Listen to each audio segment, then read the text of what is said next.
होते हैं। जो फोरगट होता है ये एक्टोडर्मल ओरिजिन का होता है और ये क्यूटिकल के द्वारा लाइंड होता है।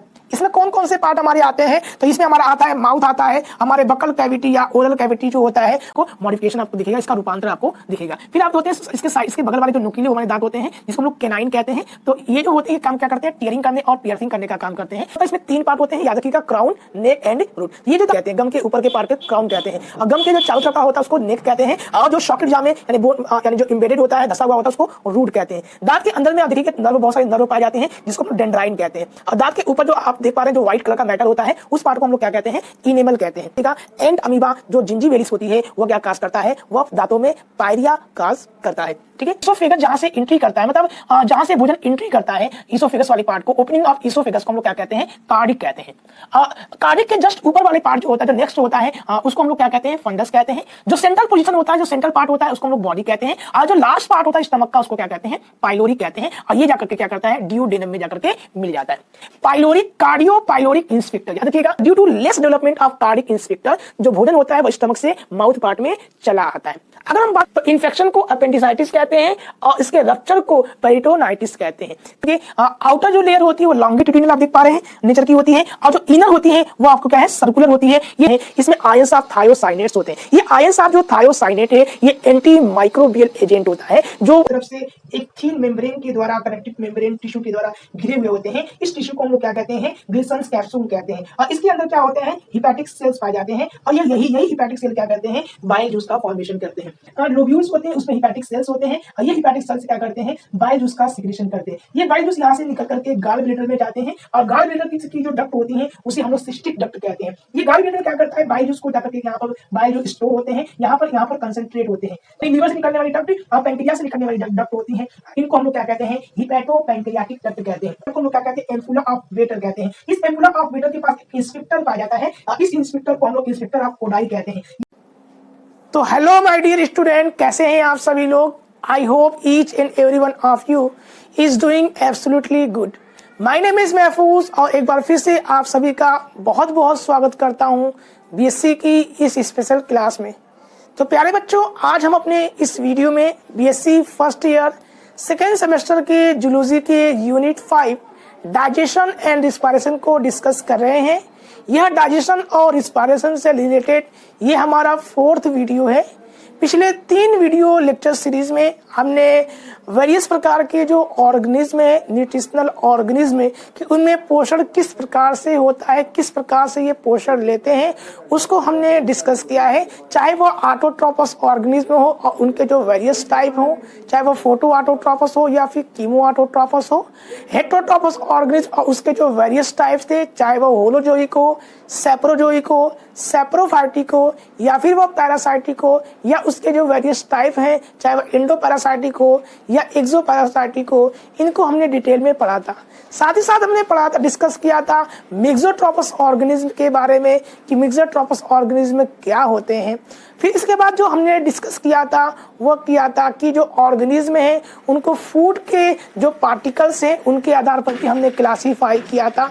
जो वेरियस प्रकार के जो ऑर्गेनिज्म हैं फूड पार्टिकल के आधार पे कि किस प्रकार के फूड को ये लेते हैं, माइक्रो फूड को लेते हैं या मैक्रो फूड पार्टिकल को ये लेते हैं, उस आधार पे जीवों को हमने पढ़ा था माइक्रोफेगस एंड मैक्रोफेगस और उनके जो फीडिंग वेरियस फीडिंग मैकेनिज्म थे उनको भी हमने डिटेल में डिस्कस किया था। जो हमारा 3rd वीडियो लेक्चर सीरीज था उसमें हमने वेरियस प्रकार के जो फूड हैं उनको हमने क्लासीफाई किया था कि जो फूड होते हैं उनको 2 मेजर कैटेगरी में क्लासीफाई कर सकते हैं कि ये वाटर सॉल्युबल ये है या नॉन डिफ्यूजिबल है, यानी वो इजीली डिफ्यूज हो पाते हैं या नहीं होते हैं। तो इस आधार पे हमने 2 मेजर कैटेगरी में इसको क्लासीफाई किया था, defusal food and non defusal food. और साथ ही साथ हमने डिस्कस किया था डाइजेशन को कि डाइजेशन क्या होते हैं और जो वेरियस प्रकार के जो डाइजेशन है उसको 2 मेजर कैटेगरी में हमने क्लासीफाई किया था, intracellular digestion and extra cellular digestion. अगर आपने ये वीडियो अभी तक नहीं देखा है तो आप इस आई बटन को क्लिक करके इस वीडियो को देख सकते हैं। मैं इस वीडियो का लिंक डिस्क्रिप्शन में दे दूंगा, वहां पे जाकर के आप इसको फुल वॉच कर सकते हैं। तो आज हम अपने इस वीडियो में डाइजेशन को डिस्कस करेंगे कि डाइजेशन क्या है, पाचन किसे कहते हैं, और स्पेशली रूप से इस वीडियो में हम ह्यूमन डाइजेशन को डिस्कस करेंगे। तो चलिए बिना देर किए वीडियो को स्टार्ट करते हैं। तो इससे पहले कि हम लोग डाइजेशन को समझें, तो सबसे पहले हम समझते हैं कि फूड क्या होता है। देखिए, फूड जो होता है ये एक बेसिक रिक्वायरमेंट होती है। जितने भी लिविंग ऑर्गेनिज्म होते हैं उन सब की जो बेसिक रिक्वायरमेंट होता है वह होता है फूड। और जो हमारा ये फूड होता है ये क्या है कि ये बायोमॉलिक्यूल से मिलकर बना होता है। यानी ये छोटे और बड़े फूड जो पार्टिकल हैं ये दोनों के दोनों हमारे फूड पार्टिकल का निर्माण करते हैं, जिसमें मैक्रो बायोमॉलिक्यूल आते हैं और मैक्रो बायोमॉलिक्यूल होते हैं। इनमें से कुछ ऐसे बायोमॉलिक्यूल हैं जिसको हम लोग इजिली डाइजेस्ट कर सकते हैं, यानी जिस फॉर्म में है उसी फॉर्म में हम उसको डाइजेस्ट कर सकते हैं, उसका एब्जॉर्ब कर सकते हैं और उससे हम एनर्जी प्रोवाइड कर सकते हैं। तो जो फूड होता है इसको हम लोग देखेंगे कि दो प्रकार के हमारे होते हैं। मैक्रो बायोमॉलिक्यूल से मिलकर बना होता है और मैक्रो बायोमॉलिक्यूल से मिलकर बना होता है। ये मैक्रो बायोमॉलिक्यूल या मैक्रो बायोमॉलिक्यूल है, ये हमारे इनऑर्गेनिक सब्सटेंसेस हो सकते हैं या फिर हमारे ऑर्गेनिक सब्सटेंस से मिलकर बने होते हैं। तो जो हमारे माइक्रो बायोमॉलिक्यूल होते हैं ये मोस्ट ऑफ द केस में आपको सिंपलेस्ट फॉर्म में आपको दिखेंगे, यानी सिंपलर फॉर्म होंगे, मोनोमर फॉर्म में होंगे। जैसे कि हम बात करें कार्बोहाइड्रेट की बात किया जाए तो कार्बोहाइड्रेट के जो मोनोमर होते हैं, जैसे कि हम बात करें ग्लूकोज की बात करें, फ्रक्टोज की बात करें या फिर हम बात करें गैलेक्टोज की बात करें, ये सारे के सारे मोनोमर फॉर्म में होते हैं जो हम इजिली इसको डाइजेस्ट कर लेते हैं। सेकेंड है वाटर हमारा होता है, तो वाटर भी इजिली डाइजेस्ट हो जाता है। विटामिन हमारे होते हैं, मिनरल्स यानी कि इलेक्ट्रोलाइट्स होते हैं, इनको हमें डिग्रेड करने की जरूरत नहीं होती है। तो डाइजेशन किसको करने की जरूरत होती है? जो हमारे पॉलीमर होते हैं, जो हमारे कॉम्प्लेक्स बायोमॉलिक्यूल्स होते हैं, इनको हमें ब्रेक डाउन करने की जरूरत होती है। अगर हम इसको ब्रेक डाउन नहीं करेंगे तो ये हमारी बॉडी में एब्जॉर्ब नहीं हो पाते हैं। तो इसमें कौन कौन से आते हैं? तो जितने भी पॉलीमर्स होते हैं, जो कॉम्प्लेक्स पार्टिकल्स होते हैं, जैसे कि कार्बोहाइड्रेट में जैसे हम बात करते हैं तो स्टार्च हमारे हो जाएंगे, हमारे ग्लाइकोजन हो जाएंगे। तो जो वेरियस प्रकार के हमारे जो कॉम्प्लेक्स फूड मटेरियल होते हैं, जो पॉलीसेकेराइड होते हैं, उनको ब्रेक डाउन करने की जरूरत होती है। इसी प्रकार के प्रोटीन भी क्या है, एक कॉम्प्लेक्स है, तो इसको ब्रेक डाउन करने की जरूरत होती है। लेकिन जो इसका सिंपलेस्ट फॉर्म होता है यानी अमाइनो एसिड होता है वो डायरेक्टली हमारी बॉडी के द्वारा एब्जॉर्ब कर लिया जाता है। जो थर्ड हमारा है जिसको लिपिड या फैट कहते हैं, इसको ब्रेक डाउन करने की जरूरत होती है। लेकिन इसका जो अन्य फॉर्म है, जैसे कि हम बात करते हैं ग्लिसरॉल की बात करते हैं या फैटी एसिड की बात करते हैं, वह इजिली एब्जॉर्ब कर लिया जाता है। तो हम यहाँ पर डिस्कस करेंगे डाइजेशन के बारे में। तो डाइजेशन क्या है? अगर हम डाइजेशन की डिफिनीशन को ध्यान से हम देखेंगे तो डाइजेशन क्या है? Digestion is a biochemical and mechanical process to degrade the larger and complex molecule into their simpler absorbable form. यानी जो हमारा डाइजेशन होता है, यानी कि जो पाचन होता है, एक ऐसी प्रक्रिया है, एक ऐसी मैकेनिकल और बायोकेमिकल प्रोसेस है जिसके द्वारा जो हम लोग लार्जेस्ट और जो कॉम्प्लेक्स मैक्रो बायोमॉलिक्यूल होते हैं उनका डिग्रेडेशन करते हैं, उनका ब्रेक डाउन करते हैं, उनका हाइड्रोलेशन करते हैं, यानी कि उनका जल अपघटन करते हैं, ताकि उनको उन छोटे छोटे घटकों में तोड़ दिया जाए जिससे उनका फॉर्मेशन किया गया है। तब जाकर के उस पार्टिकल को हमारी बॉडी एब्जॉर्ब करती है और हमें एनर्जी देती है, हमें ये एनर्जी देती है, हमारी बॉडी को ग्रोथ, हमारे डेवलपमेंट, हमारी बॉडी की जो वेरियस विटल एक्टिविटी है इनको प्रोसेस करती है, हमें डिजीज से प्रोटेक्ट करती है, जो वेरियस प्रकार के जो है यानी हमारे हेल्थ को मेंटेन करती है, और साथ ही साथ हमारी बॉडी की को रेगुलेट करने का काम करती है। तो अभी हमने यहाँ पे देखा कि जो डाइजेशन है उसकी डिफिनीशन मैंने बताया है कि digestion is a mechanical and biochemical process to degradate, hydrolyse और break down the larger and complex molecule into their simpler smallest absorbable form। तो यहाँ पे दो टर्मिनोलॉजी मैंने यूज किया है, मैकेनिकल एंड बायोकेमिकल प्रोसेस, यानी जो लार्जर और कॉम्प्लेक्स जो मॉलिक्यूल होते हैं इनको दो प्रोसेस के द्वारा हमारी बॉडी इसको ब्रेक डाउन करती है, तब जाकर के ये हमारी बॉडी में एब्जॉर्ब होते हैं और हमें एनर्जी प्रोवाइड करते हैं, हमारी ग्रोथ करते हैं, हमारी डेवलपमेंट करते हैं, हमारी बॉडी की जो विटल एक्टिविटी है इसको कंटिन्यू बनाए रखते हैं। यानी कि अगर हम बात करें डाइजेशन की जो वेरियस प्रकार के जो ऑर्गेनिज्म है जिनमें डाइजेशन की जो प्रोसेस है, तो दो तरह से होगा, पहला मैकेनिकल के द्वारा, दूसरा होगा हमारा बायोकेमिकल के द्वारा। यानी कि जो मैकेनिकल की हम बात करते हैं ये एक विशेष प्रकार की मशीनरी होती है, एक विशेष प्रकार का ये स्ट्रक्चर होता है जिसके अंतर्गत जो हमारे मैक्रो या बायोमॉलिक्यूल्स जो होते हैं उनका ब्रेक डाउन किया जाता है, उनका हाइड्रोलाइसिस किया जाता है। यानी कि इसकी हम बात करें इसके अंतर्गत क्या क्या हमारे आते हैं, तो ये हमारे आते हैं जो होता है वह दो चीजों से मिलकर बना होता है। पहला हमारा होता है एलिमेंट्री कैनाल, यानी जो हमारे मैकेनिकल जो प्रोसेस होता है वो होता है एलिमेंट्री कैनाल के अंतर्गत, जिसको हिंदी में हम लोग आहार नाल के नाम से जानते हैं। जो सेकंड मैंने टर्मिनोलॉजी यूज किया है बायोकेमिकल प्रोसेस, यानी जो रासायनिक जो विधियां इस्तेमाल जो हो रही हैं, बायोकेमिकल जो प्रोसेस है इसके लिए हमारे बॉडी में कुछ स्पेशलाइज्ड ऑर्गन होते हैं, कुछ विशेष प्रकार के ऑर्गन होते हैं जिसे हम लोग डाइजेस्टिव ग्लैंड कहते हैं, ग्रंथियां कहते हैं, डाइजेस्टिव ग्लैंड कहा जाता है या फिर इस एसोसिएटेड ग्लैंड के ये नाम से जाने जाते हैं। यानी अगर हम लोग डाइजेशन की बात करें तो मैकेनिकल विधि के द्वारा एंड बायोकेमिकल विधि के द्वारा, प्रोसेस के द्वारा हम क्या करते हैं, जो लार्जर और कॉम्प्लेक्स जो मॉलिक्यूल होते हैं उनका डिग्रेडेशन करते हैं।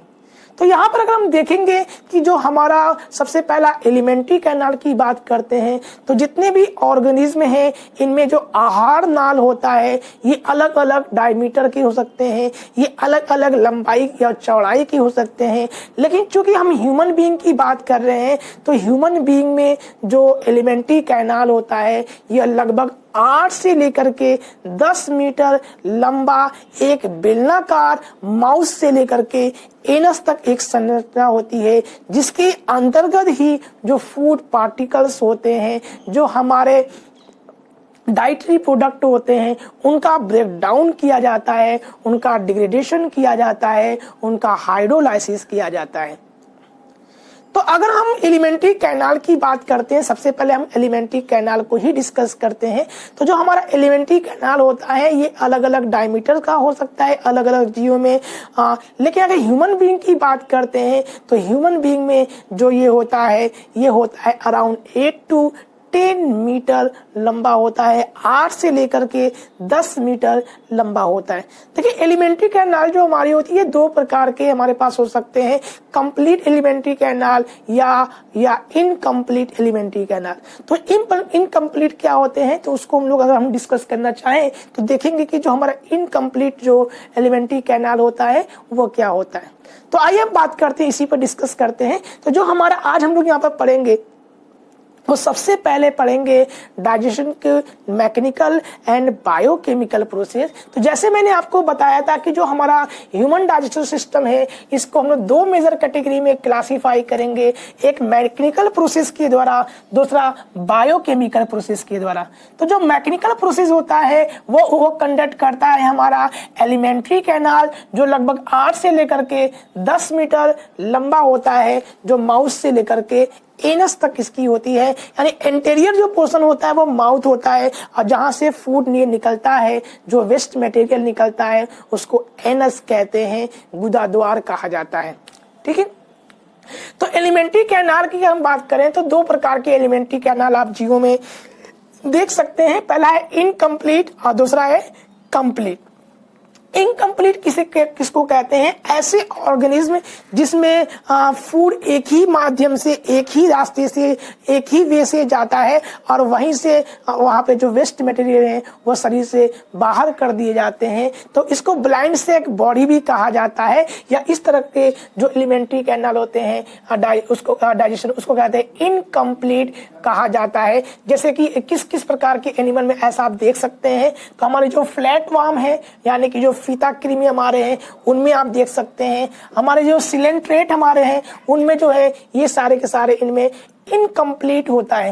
लेकिन कंप्लीट का मतलब होता है, कंप्लीट का मतलब होता है कि ऐसे एनिमल जिसमें एक रास्ते से, एक माध्यम से भोजन एंट्री करता है और दूसरे माध्यम से वो क्या है, जो वेस्ट मटेरियल है वो क्या है, शरीर से बाहर निकल आता है। इस प्रकार के जो एनिमल होते हैं वो किसमें इस तरह का पाया जाता है? तो ये हमारे जितने भी हायर इनवर्टेब्रेट होते हैं, जो उच्च अकशेरुकी होते हैं उनमें भी आपको दिख सकता है, और जो वर्टेब्रेट हमारे होते हैं, कशेरुकी जो होते हैं उन यानी जिसमें कशेरुदंड पाया जाता है, स्पाइनल कॉर्ड होता है, उन एनिमल में यानी जो वेल डेवलप्ड एनिमल है उनमें भी आप जो होता है वो कंप्लीट टाइप का होता है। तो अगर हम जीवों की एलिमेंट्री कैनाल को मैं अगर क्लासीफाई करूं, अगर मैं कैटेगराइज करूं, तो आप देखेंगे जो माउस से लेकर के जो एनस तक का जो लगभग 8 से 10 मीटर जो होता है ये वेरिंग डायमीटर का हो सकता है अलग अलग जीवों में।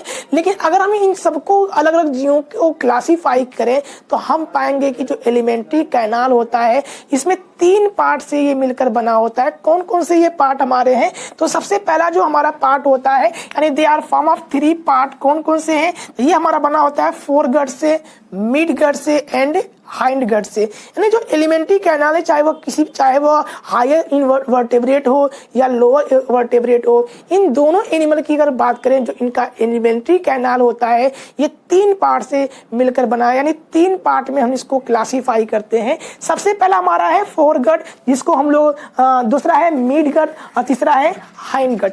जो फोर गट है हम इसको स्टोमोडियम के भी कहते हैं, और जो मिड गट है इसको मेजेंटेरॉन कहा जाता है, और जो हाइंड गट है इसको हम लोग प्रोक्टोडियम कहते हैं। तो सबसे पहले बात करते हैं फोर गट के बारे में। जो हमारा फोर गट होता है यानी कि जो एलिमेंट्री कैनाल का जो सबसे पहला पार्ट है इसको फोर गट कहते हैं।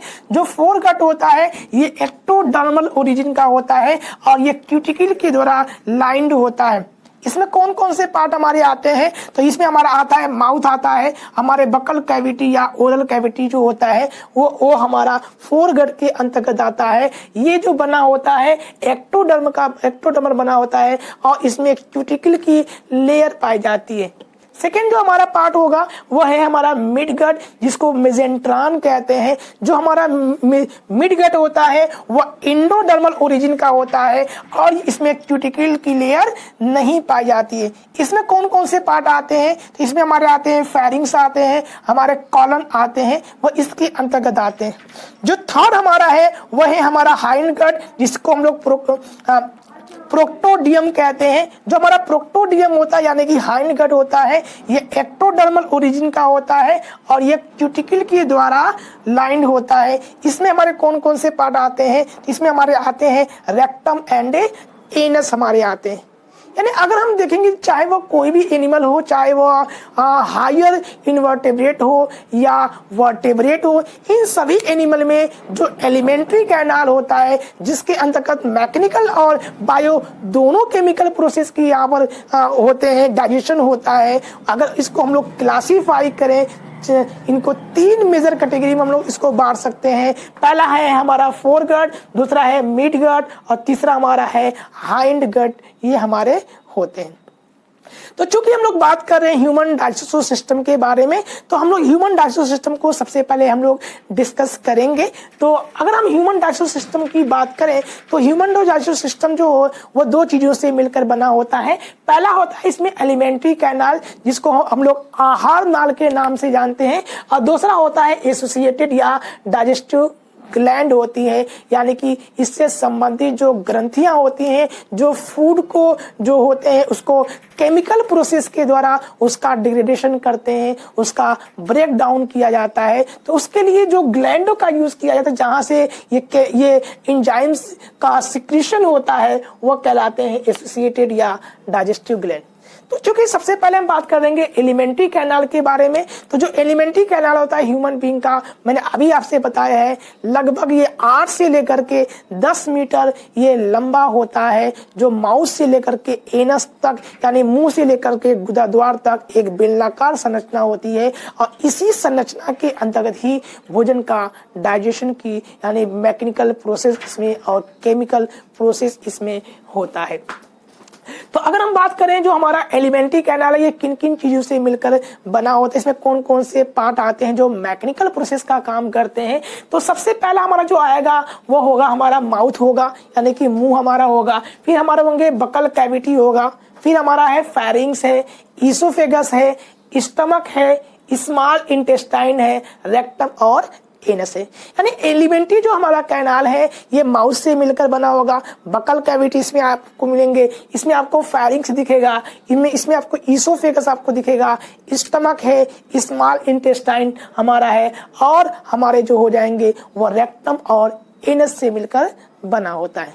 तो सबसे पहले हम जो डिस्कस करेंगे वो इसी के बारे में डिस्कस करेंगे। एलिमेंट्री कैनाल के पहले जो पार्ट है उसको हम लोग डिस्कस करेंगे। लेकिन अगर हम बात करें जो हमारा एसोसिएटेड ग्लैंड है या डाइजेस्टिव ग्लैंड है, जो केमिकल प्रोसेस के द्वारा फूड का डिग्रेडेशन करता है या ब्रेक डाउन करता है, तो इसमें कौन कौन से पार्ट आते हैं, ये हमारे डाइजेशन की जो रेट है उसको इंक्रीज कर देते हैं। तो इसमें आते हैं हमारे सलाइवरी ग्लैंड हमारे आते हैं, इसमें आते हैं गैस्ट्रिक इंटेस्टाइनल ग्लैंड जो होते हैं, जो म्यूकोसा स्टमक के जो म्यूकोसा होते हैं वो उससे रिलेटेड होते हैं। इसमें लीवर आते हैं, लीवर के अंदर हमारा गॉल ब्लैडर आता है, और फिर हमारे आते हैं पैंक्रियाज आते हैं। यहाँ से हमारे केमिकल का प्रोडक्शन होता है, केमिकल सिक्रीट किए जाते हैं, एंजाइम सिक्रीट किए जाते हैं, जो हमारे फूड का ब्रेक डाउन करने में सहायता करते हैं।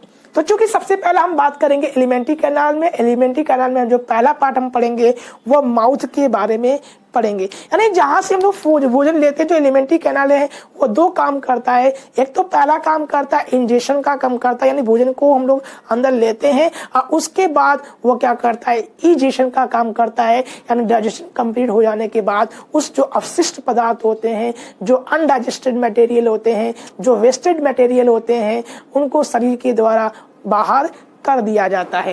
तो इसमें सबसे पहला हम बात करते हैं माउथ के बारे में। जो हमारा माउथ होता है वो leads to the buccal cavity या ओरल कैविटी में ओपन होता है, यानी यहाँ से भोजन लेते हैं तो हमारे माउथ जो है वो जाता है हमारे बकल कैविटी में या ओरल कैविटी में। तो जो ओरल कैविटी में जो सबसे पहला काम होता है, यहीं पे मेन मैकेनिकल प्रोसेस यहाँ पर सबसे पहले यूज होता है, जिसमें दो पार्ट हमारे काम आते हैं। सबसे पहला जो होता है हमारा यहाँ पर टीथ होता है, दूसरा हमारा है टंग, यानी यहाँ पर हमारे दांत होते हैं और यहाँ पर हमारे जिह्वा यानी कि जीभ होता है। तो सबसे पहले जो हम लोग बात करेंगे यहाँ पर वो बात करेंगे हम लोग टीथ के बारे में। देखिए जो मनुष्य में जो टीथ होता है, वैसे तो अलग अलग जीवों में अलग अलग प्रकार के टीथ पाए जाते हैं, उनके स्ट्रक्चर के आधार पे, उनकी ओरिजिन के आधार पे और उनके फंक्शन के आधार पे हम लोग टीथ को क्लासीफाई करेंगे। अगर आप कमेंट करते हैं तो मैं आपको टीथ को लेकर के एक नया वीडियो अलग से सेपरेट वीडियो बनाऊंगा, जहां मैं आपको टीथ का डिटेल में मैं आपको समझाऊंगा। तो यहाँ पर सबसे पहले जो बात करेंगे वो हम लोग बात करेंगे दांत के बारे में, टीथ के बारे में। यानी टाइप्स ऑफ टीथ की बात करें तो ह्यूमन बीइंग जो होता है उसके स्ट्रक्चर, फंक्शन और ओरिजिन के आधार पर अगर दांतों को मैं क्लासीफाई करूं तो 3 मेजर कैटेगरी में, यानी 3 प्रकार के दांत पाए जाते हैं। जो सबसे पहला हमारा दांत होता है, आप देखेंगे थीकोडांट होता है, डाइफाइडांट होता है एंड हेट्रोडांट होता है। तो थीकोडांट की अगर मैं बात करूंगा, थीको और डॉन, देखिए 2 शब्दों से दिया है। थीको मतलब होता है धसा हुआ, थीको एंड डांट। तो सबसे पहले बात किया जाएगा थीकोडांट के बारे में। थीकोडोंट किसे कहते हैं, मतलब ये ऐसे दांत होते हैं जो मसूड़ों में धसे हुए होते हैं। Tooth is embedded in the socket of jaw bone. तो मसूड़ों में जो गम में जो धसे हुए होते हैं, ऐसे दांत को हम लोग क्या कहते हैं, थीकोडॉन्ट कहते हैं। तो मनुष्य का जो दांत होता है वो मसूड़ों में गम में धसा हुआ होता है, तो इस प्रकार के दांत को हम लोग कहते हैं थीकोडॉन्ट कहते हैं। सेकेंड हमारा है डाई मतलब दो और फाइडान मतलब दांत। तो डाई फाइडान कहते हैं। ओरिजिन के आधार पर अगर हम लोग देखेंगे तो दांत को दो मेजर कैटेगरी में क्लासीफाई कर सकता हूँ। पहला मैं कहूंगा कि यानी टू सेट आप यहाँ पर आपको दिखेंगे, दो प्रकार से दिखेंगे, यानी कि यहाँ पर पहला मिल्क टीथ और दूसरा हमारा होता है परमानेंट टीथ। देखिए मिल्क अगर हम देखेंगे, दूसरा है डाई फाइडान। डाई मतलब दो और फाइडान मतलब टीथ। तो दो सेट आपको यहाँ पर दिखेगा, दो प्रकार के आपको दांत दिखेंगे। तो पहला जो दांत होता है जिसको हम लोग मिल्क टीथ कहते हैं, यानी दूध के दांत कहते हैं, इसको हम लोग एक अन्य नाम से भी जानते हैं, डिसिडुअस, यानी मिल्क टीथ कहें या डिसिडुअस टीथ कहें, ये इसको हम लोग टेम्परेरी टीथ कहते हैं, दूध वाले दांत कहते हैं। ये जो दांत होते हैं ये आफ्टर बर्थ के बाद ये निकलते हैं। 6 महीने कंप्लीट 6 महीने से लेकर के 14 ईयर तक ये हमारे दांत रहते हैं। और ये दांत छोटे आकार के होते हैं, कमजोर होते हैं और टेम्परेरी होते हैं, यानी कि ये इनका जब ये 14 ईयर 12 ईयर के लगभग कंप्लीट कर लेते हैं तो इनके स्थान पर नए दांत आने शुरू हो जाते हैं, जिनको हम लोग परमानेंट दांत भी कहते हैं। तो जो मिल्क के दांत होते हैं उनको मिल्क के दांत इसलिए नहीं कहते क्योंकि ये दूध के बने होते हैं, बल्कि इसलिए कहा जाता है क्योंकि इनकी ओरिजिन जो होती है, इनका जो इरप्शन होता है ये तब होता है जब ये दूध पी रहे होते हैं बच्चे, यानी 6 मंथ से लेकर के ये होता है 14 ईयर तक ये होता है। और टोटल 20 दांत पाए जाते हैं, 20 दांत ये होते हैं। लगभग 6 से लेकर के 24 मंथ तक ये दांत निकल आते हैं और लगभग ये जो रहते हैं वो लगभग 14 ईयर तक ये रहते हैं। उसके बाद धीरे धीरे इनमें ये टूटते रहते हैं, यानी जंगला बनता रहता है स्पेस, और वहां पर उसके स्थान पर नए दांत निकल आते हैं।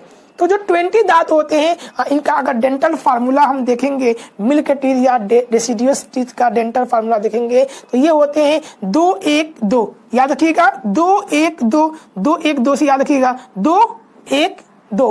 तो 2 1 2 से याद रखिएगा, तो 2 1 2 2 1 2 से हम देखेंगे ऊपर में, यानी कि ऊपर हम देखेंगे टोटल यहाँ पे 20 दांत होते हैं, जिसमें 2 जो है वह इंसीजर को दिखाता है।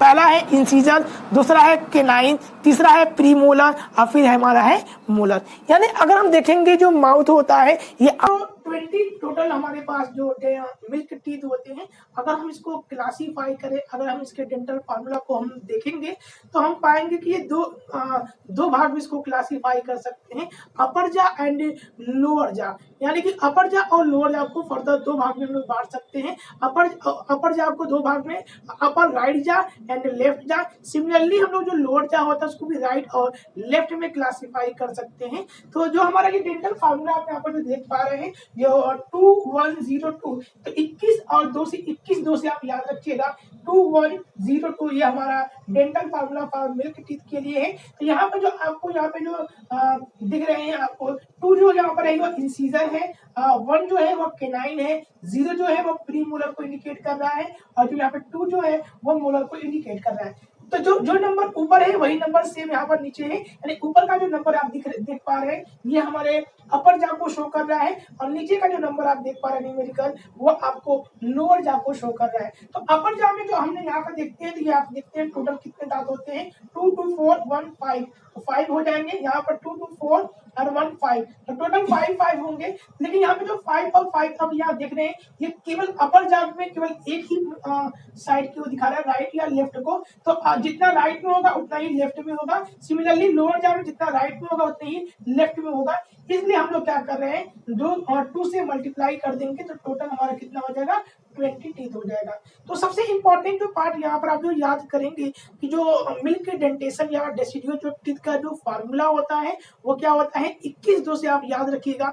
इसमें प्रीमोलर जो होता है वो अब्सेंट होता है, 6 मंथ में ये इरप्शन इनका होता है और लगभग 24 मंथ होते होते ये कंप्लीट निकल आते हैं और 14 ईयर्स तक यानी कि 14 ईयर तक ये रहते हैं। इसके बाद ये टूटना शुरू करते हैं और यहाँ पर नए दांत निकल आते हैं। इन नए दांत को हम लोग क्या कहते हैं परमानेंट टीथ कहते हैं। तो परमानेंट टीथ को हम देखते हैं जो सेकंड टाइप का हमारा जो टीथ है वह है परमानेंट टीथ। तो परमानेंट टीथ को हम लोग सक्सेशनल टीथ भी कहते हैं। ये जो निकलता है 14 ईयर में कंप्लीट करने पर ये निकलना शुरू हो जाते हैं, और तो अगर ये टूट जाते हैं तो यहाँ पर दोबारा फिर से नए दांत नहीं निकल आते, इसीलिए इनको हम लोग परमानेंट टीथ भी कहते हैं। तो जो परमानेंट टीथ होते हैं वो 14 ईयर में निकलते हैं, और इनकी जो संख्या होती है वो टोटल 32 होती है, यानी कि 32 दांत होते हैं। एक्चुअली में ये 32 दांत कब आते हैं मैं आपको बताता हूँ। तो 14 ईयर से लेकर के 24 ईयर का जो एज होता है, यहाँ पर टोटल 28 ही हमारे पास टीथ होते हैं, और उसके बाद जो एक नए दांत निकल आते हैं जिसको विजडम टीथ कहते हैं, या हम इसको सामान्य भाषा में बुद्धि वाले दांत भी इसको कहते हैं।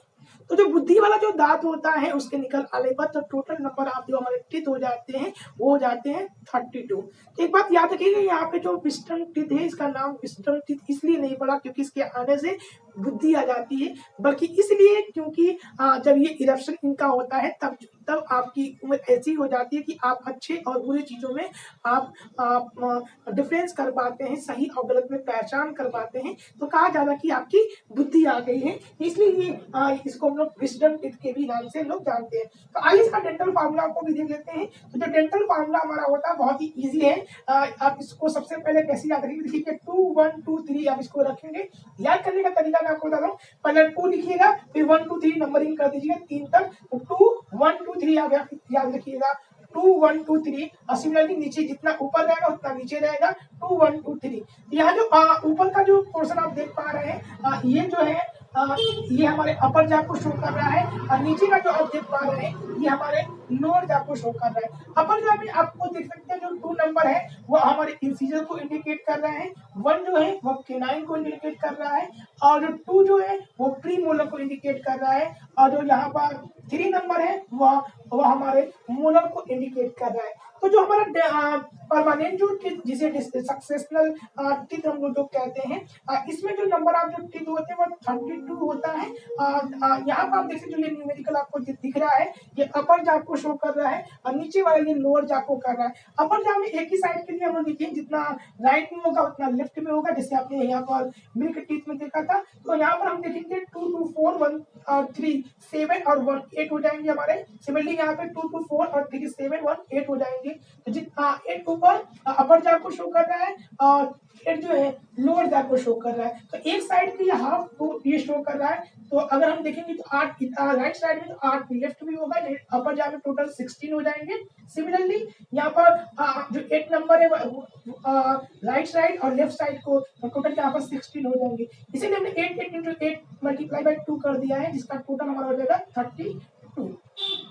तो सबसे जो इम्पोर्टेंट जो क्वेश्चन हमारे एग्जाम में जो आते हैं वो डेंटल फार्मूला से आते हैं। तो डेंटल फार्मूला आपको याद होनी चाहिए कि मिल्क जो टीथ होते हैं जिसको हम लोग डेसिडुअस टीथ के नाम से भी जानते हैं या दूध वाले दांत के भी नाम से जानते हैं, ये जो होते हैं 6 मंथ में ये निकलना शुरू करते हैं और 14 ईयर तक ये रहते हैं और इसकी वजह टूटना शुरू करते हैं और उसके स्थान पर नए दांत निकल आते हैं। डेंटल फार्मूला क्या हो जाएगा, तो 21 और 2 यानी 2 1 0 2 से आप याद रखिएगा, 21 2 से होता है। नंबर आप याद रखिएगा 20 होते हैं। जो हमारा परमानेंट टीथ होता है इसमें जो नंबर जिसको हम लोग सक्सेशनल टीथ कहते हैं, इसका डेंटल फार्मूला कितना होता है, मैंने कहा पहले 2 लिखिएगा फिर 1 2 3 कर लीजिएगा तो आपको ये याद हो जाएंगे।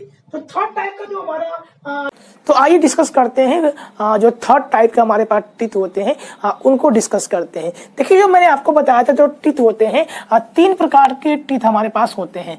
पहला होता है थीकोडान, दूसरा होता है डाइफाइडान और तीसरा हमारा जो टाइप है वह है हेट्रोडान। मैंने कहा था थीकोडान होते हैं ऐसे दांत होते हैं जो मसूड़ों में धसे होते हैं, उन दांत को हम लोग थीकोडान कहते हैं। दूसरा है डाइफाइडान। तो ओरिजिन के आधार पर मैं क्लासीफाई करूं तो मैं कहूंगा कि दांत जो होते हैं 2 प्रकार से होते हैं। पहला हमारा जो होता है उसको हम लोग कहते हैं मिल्क टीथ या टेम्परेरी टीथ या इसी को डेसिडुअस टीथ कहते हैं। और दूसरा होता है परमानेंट टीथ या सक्सेशनल टीथ इसको कहते हैं। तो दो प्रकार के डाइफाइडांट हो जाएंगे ओरिजिन के आधार पे। लेकिन अगर हम स्ट्रक्चर और फंक्शन के आधार पे अगर हम दांतों को देखें, दांतों की शेप और साइज को देखें या उसके कार्य को देखें, तो हम कहेंगे जो मनुष्य में जो दांत होता है वह होता है हेट्रोडांत। तो जो हेट्रोडांत जो होते हैं वह 4 प्रकार के दांत यहाँ पर होते हैं, आप देख सकते हैं। स्ट्रक्चर और फंक्शन के आधार पर क्लासिफाई करें तो 4 प्रकार के आपको दांत दिखेंगे। पहला हमारा होता है इंसीजर, जिसकी संख्या हमने यहाँ पे लिखा हुआ 8 होती है। दूसरा होता है केनाइन, जिसकी संख्या होती है 4 होती है। फिर होता है प्रीमोलर जो होता है 8 के, और फिर होता है मोलर जिसकी संख्या होती है टोटल। तो आइए डिस्कस करते हैं सारे के सारे की। सबसे पहले हम बात करेंगे इंसीजर के बारे में। देखिए इंसीजर का काम क्या होता है, तो मैंने कहा इसकी संख्या टोटल संख्या में ये 8 होते हैं और इसका काम होता है कटिंग करना और बाइट करना। यानी कि जो फूड मटेरियल होते हैं, जो फूड पार्टिकल्स होते हैं, उनको काटने का काम क्या करता है, इंसीजर होते हैं। देखिए आगे के जो दांत होते हैं हमारे, जो सबसे सामने जो दांत दिखते हैं वह इंसीजर होते हैं। तो अगर हम आपके एग्जाम में जो सबसे इम्पोर्टेंट आता है जो वो इंसीजर के बारे में आता है, तो कुछ ऐसे एनिमल होते हैं जिसमें इंसीजर रूपांतर के रूप में आपको दिखेगा। जैसे अगर मैं बात करूं क्लास फाइलम वर्टिब्रेटा के क्लास हम बात करें, अगर रोडेंशिया के अंतर्गत जितने भी एनिमल आते हैं, जिसको हम लोग कुतरने वाले हम एनिमल कहते हैं, जो चीजों को कुतर के खाते हैं, तो उनमें जो दांत होता है वह इंसीजर का रूपांतरण होता है। जिसे अगर हम बात करें, जिसमें इसमें आते हैं हमारे खरगोश आते हैं, ठीक है, रैबिट्स इसमें आते हैं, इसमें हमारे आते हैं रैट हमारे आते हैं, इसमें हमारे आएंगे गिलहरी होते हैं, जो चीजों को कुतर के करते हैं। तो इनमें जो इंसीजर होता है वह कंटिन्यूअसली ग्रो करता है। तो इस कंटिन्यूअसली ग्रो को रोकने के लिए ये क्या करते हैं, चीजों को कुतरते रहते हैं, जिससे उनकी जो एनिमल की जो परत होती है वह क्या होती है, नष्ट होती रहती है। अगर हम इन चूहों को, यानी कि जो रोडेंट्स हैं, अगर हम इनको प्रॉपर्ली भोजन देते रहें और इनको बस कुतरने न दिया जाए, तो एक कंडीशन ऐसी आएगी कि ये दोनों के जो अपर जा और लोअर जा जो है ये दूसरे में क्लॉक हो जाएंगे। तो इंसीजर जो होता है वो क्या होता है, कंटिन्यूअसली ग्रो होता है। इसको काम क्या होता है, काटने का काम करते हैं और बाइटिंग का काम करते हैं। अगर आप सेब लेते हैं तो आप कहाँ ऐसे काटते हैं, तो यहाँ पे जो दांत, जो सामने के जो दांत आप देख पा रहे हैं वह इंसीजर होते हैं, ठीक है। तो अपर में 4 होंगे, यानी राइट साइड में 2 और लेफ्ट साइड 2, तो यानी ऊपर हो गए हमारे 4। सिमिलरली नीचे हो जाएंगे 2 और 2 यानी 4। तो इस प्रकार के जो हमारे इंसीजर होते हैं वो 8 होते हैं। जो हमारे एलिफेंट होते हैं, जिसको एलिफेंट टस्क कहते हैं, यानी हाथी का दिखाने वाला जो दांत होता है वो भी क्या होता है, इंसीजर का ही रूपांतरण होता है। तो इंसीजर से दो चीजें याद रखिए, इनकी संख्या टोटल 8 होती है। इसका काम क्या होता है, कटिंग करना और बाइटिंग करना, यानी जो फूड पार्टिकल होते हैं उसको छोटे छोटे खंडों में पहले तो काटने का काम करना है, उसको फिर बाइटिंग करने का काम करता है। तो ये रोडेंशिया के अंतर्गत जितने भी एनिमल आते हैं, क्लास रोडेंशिया, तो उनमें ये इंसीजर पाया जाता है जो लगातार कंटिन्यूअसली ग्रो करता है। तो हाथी का जो टस्क होता है, जो दिखाने वाले जो दांत होते हैं, वो भी क्या होते हैं, इंसीजर के ही रूपांतरण होते हैं। सेकेंड टाइप, तो जो सेकेंड टाइप का जो हमारा टीथ है वह है कैनाइन, यानी कि इनकी संख्या क्या होती है, ये होती है टोटल इनकी संख्या 4 होती है। अपर जा में 2 होता है और लोअर जा में 2 होता है। यानी अपर जा में राइट में 1, यानी आप दिख रहे हैं जो सबसे नुकीला दांत आप देख पाते हैं वही हमारा क्या है, कैनाइन। तो राइट साइड में 1 होता है, लेफ्ट साइड में 1 होता है। तो ऊपर अपर जा में 2 और इसी प्रकार से लोअर जा में भी आप देखेंगे 2। तो टोटल इनकी संख्या कितनी होती है, 4 होती है। इनका काम होता है टीयरिंग करना और पियर्सिंग करना, यानी जो फूड पार्टिकल होते हैं उनको चीरने और फाड़ने का काम करता है। तो जितने भी आप देखेंगे कार्निवोरस एनिमल होते हैं, जो मांसाहारी जंतु होते हैं, उनमें आपको इसके है क्या है, ये आपको कैनाइन दांत मिलेगा। जो शाकाहारी यानी हर्बीवोरस एनिमल होते हैं उनमें ये एब्सेंट आपको दिखेगा। तो मनुष्य क्या है, मनुष्य एक ओमनीवोरस एनिमल है, तो इसलिए मनुष्य में क्या है, आपको कैनाइन दांत दिखेंगे। तो ये जो आप देख पा रहे हैं सामने के जो दांत होते हैं, जिसका जो आप दिखाते हैं हंसते हुए, तो जो बड़े दांत आप दिखते हैं ये इंसीजर होते हैं, इनका काम है काटने का काम होता है। और जो साइड के दांत आप देख पा रहे हैं, ये जो तीखा दिख रहा है, इसको हम लोग कहते हैं कैनाइन कहते हैं। तो थर्ड टाइप का जो दांत आप देख पा रहे हैं इसका नाम है प्रीमोलर नाम है। ये संख्या में टोटल 8 होते हैं। कितने होते हैं, टोटल 8 होते हैं। यानी यानी 4 अपर होते हैं, यानी राइट साइड में 2 और लेफ्ट साइड में 2, तो 4 आप देखेंगे अपर साइड में, और लेफ्ट नीचे साइड जो नीचे जो होता है इसमें 4 होते हैं, तो टोटल संख्या इनकी 8 होंगी। इनका काम होता है क्रशिंग करना और ग्राइंडिंग करना, यानी चीजों को पीसने का काम करते हैं, यानी क्रशिंग करने का काम करते हैं और ग्राइंडिंग करने का काम करते हैं। तो ये जो आप दांत देख पा रहे हैं, केनाइन के बगल वाले जो दांत आप देख पा रहे हैं, ये प्री मोलर के अंतर्गत आते हैं। फिर हमारा आता है नेक्स्ट, जो लास्ट टाइप का जो हमारा टीथ है वह है मोलर। इसकी संख्या टोटल होती है 12 होती है, यानी 3 जो होते हैं राइट में होते हैं और 3 लेफ्ट में होते हैं, यानी टोटल 6 अपर जा में 6 होते हैं। और सिमिलरली जो लोअर जा होता है यहाँ पे भी 6 होते हैं। इस प्रकार से टोटल इनकी संख्या कितनी हो जाएगी, टोटल हो जाएगी 12 हो जाएगी। इनका काम होता है क्रशिंग करना, ग्राइंडिंग करना और मास्टिकेटिंग करना, यानी चीजों को पीसने का काम करेंगे, यानी कि क्रशिंग चबाने का काम करेंगे, क्रशिंग ग्राइंडिंग करने का काम करेंगे और मास्टिकेशन और मिलाने का काम करते हैं। तो यानी अगर मैं दांत को क्लासीफाई करूं उसके ओरिजिन उसके फंक्शन और स्ट्रक्चर के आधार पर मैं क्लासीफाई करूं तो मैं कहूंगा कि 4 दांत जो होते हैं वो 4 प्रकार के आप देखेंगे। पहला है इंसीजर, जिसका काम जो होते हैं संख्या में 8, इनका काम होता है कटिंग करना और बाइटिंग करना। दूसरा होता है केनाइन, जिसकी संख्या होती है 4, टियरिंग और पियर्सिंग करने का काम होता है। फिर होता है प्रीमोलर, जिनकी संख्या होती है 8, क्रशिंग और ग्राइंडिंग करने का काम करते हैं। फिर आते हैं हमारे मोलर, जिनकी संख्या होती है 12, क्रशिंग ग्राइंडिंग एंड मास्टिकेशन कहते हैं। बहुत ही आसान तरीका आप याद रखिएगा। सामने के जो दांत होते हैं, जो आप दिखते हैं बड़े वाले जो दांत आप दिखते हैं, ये होते हैं इंसीजर होते हैं। ये रोडेंट्स में और एनिमल जो टस्क होते हैं उनमें आपको मॉडिफिकेशन आपको दिखेगा, इसका रूपांतर आपको दिखेगा। फिर आप होते हैं इसके साइड, इसके बगल वाले जो नुकीले हमारे दांत होते हैं, जिसको हम लोग केनाइन कहते हैं। तो ये जो होते हैं ये काम क्या करते हैं, टियरिंग करने और पियर्सिंग करने का काम करते हैं। तो जितने भी मैमल आप देखेंगे, जितने भी जो हमारे कार्निवोरस एनिमल होते हैं, जो मांसाहारी एनिमल होते हैं, उनमें आपको ये दिखेगा। जो हर्बीवोरस एनिमल होते हैं उनमें आपको ये नहीं दिखेगा। उसके बाद होते हैं प्रीमोलर, उसके साइड वाले जो होते हैं वो प्रीमोलर होते हैं। इनका काम होता है क्रशिंग करना और ग्राइंडिंग करना। फिर हमारे जो लास्ट आते हैं ये होते हैं मोलर होते हैं, क्रशिंग करना, ग्राइंडिंग करना और मास्टिकेशन करना। अगर हम दांत को, अगर हम टूथ को देखें तो हम अगर उसके स्ट्रक्चर को ध्यान से देखा जाए तो मैं अगर देखेंगे तो हम पाएंगे कि जो दांत होता है इसको हम 3 भाग में क्लासीफाई कर सकते हैं। तो हमने एक टीथ यहाँ पर बना लिया है, आप यहाँ पे देख सकते हैं हमारा ये दांत है। इसके 3 पार्ट होते हैं, यानी इसका देखा जाए सबसे अपर जो पार्ट जिसको क्राउन कहते हैं, फिर हमारा होता है नेक होता है और फिर हमारा होता है रूट होता है। तो जो दांत होते हैं इसमें आप देखिएगा जो क्राउन होता है ये प्रोजेक्ट अबाउट द गम। तो जो गम होते हैं, जो मसूड़ा होता है, उसके ऊपर के जो दांत होते हैं, जो ऊपर उसके ऊपर जो दांत होते हैं उसको हम लोग क्या कहते हैं, क्राउन कहते हैं।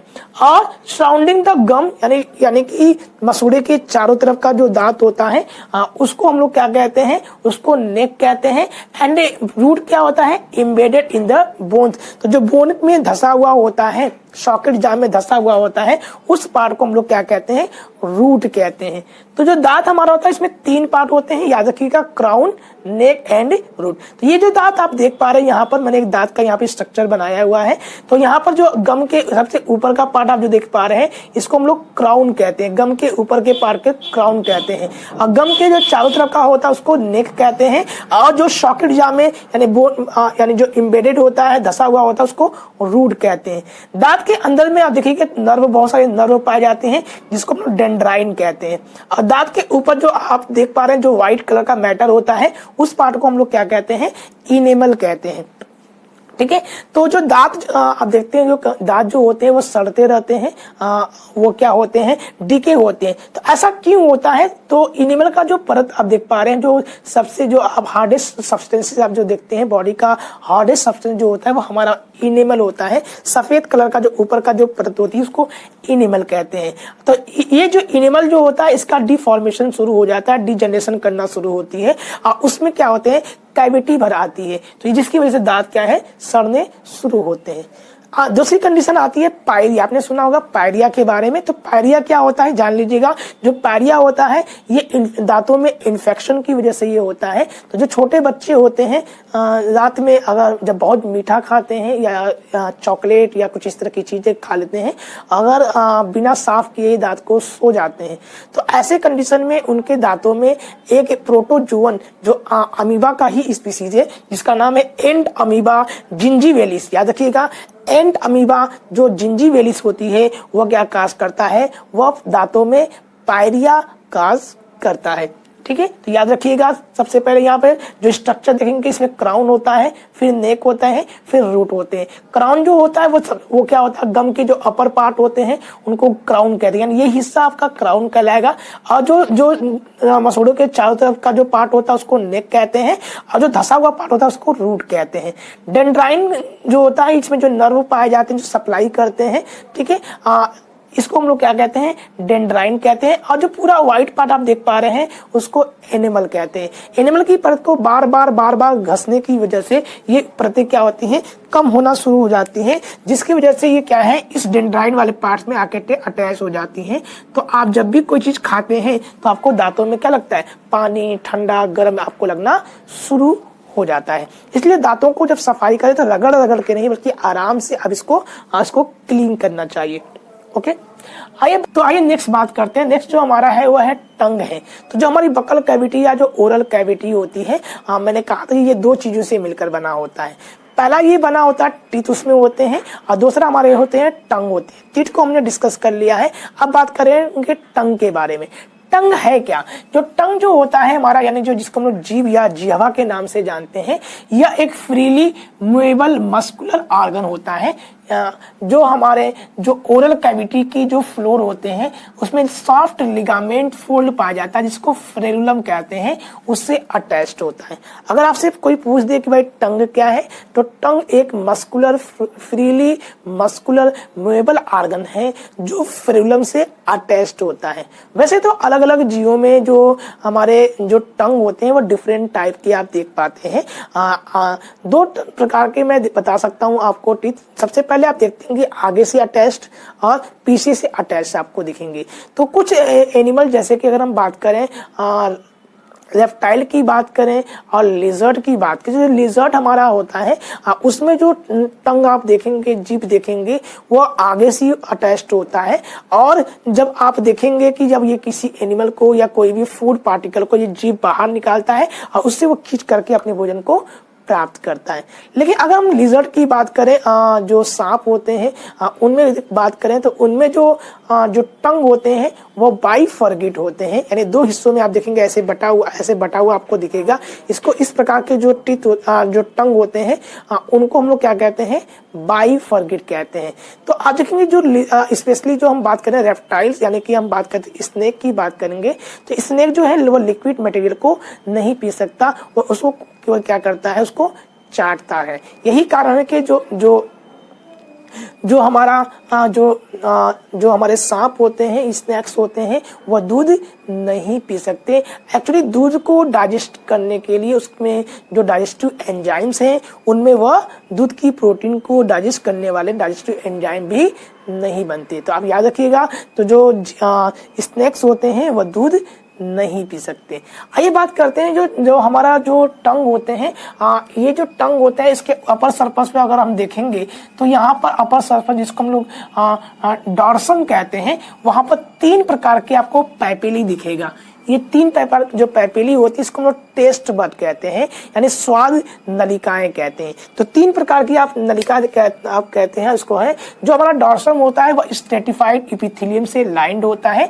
3 प्रकार के आपको पैपिली दिखेगा जिसको लिंगुअल पैपिली, यानी लिंगुअल मतलब होता है टंग में लिंगुअल पैपिली कहा जाता है। तो 3 प्रकार के आप पैपिली यहाँ पर देख पाते हैं, टेस्ट बड बनेगा। सबसे पहला जो है वह है सर्कमवैलेट टाइप का आपको, दूसरा है फंजीफॉर्म और तीसरा होता है फिल्लीफॉर्म। तो सबसे पहले बात करते हैं हमारा सर्कमवैलेट टाइप का। जो सर्कमवैलेट टाइप होता है, यहाँ पर जो हमारा ये हमारा देख पाते हैं, ये हमारा टंग का मैंने स्ट्रक्चर बनाया हुआ है। ये जो हमारा टंग होता है ये एक muscular movable freely movable organ होता है जो फ्रेनुलम से अटैच्ड होता है। इस पार्ट को हम लोग कहते हैं फ्रेनुलम कहते हैं। तीन प्रकार की इसमें आप देखेंगे पैपिली यानी टेस्ट बड आप देखेंगे, सर्कमवैलेट टाइप का, फंजीफॉर्म वैलेट टाइप का और फिलीफॉर्म। तो सबसे पहले बात करते हैं सर्कमवैलेट टाइप का। तो जो सर्कमवैलेट टाइप होता है इसकी संख्या 8 से 12 इनकी संख्या होती है और ये लार्ज साइज के होते हैं, सर्कुलर होते हैं और ये ए शेप आप देखेंगे, देखिए ये क्या होते हैं, लार्ज साइज के होते हैं। ये आप सर्कुलर इसको देख पाते हैं और इनका आकार देखिएगा ए शेप आपको आकार में आपको दिखेंगे और कहाँ पे पाए जाते हैं, बैक साइड में पाए जाते हैं। ठीक है, टंग के पिछले हिस्से में आपको ये दिखेंगे। तो जो सेकेंड टाइप का हमारा जो पैपिली है उसको हम लोग फंजीफॉर्म पैपिली कहते हैं।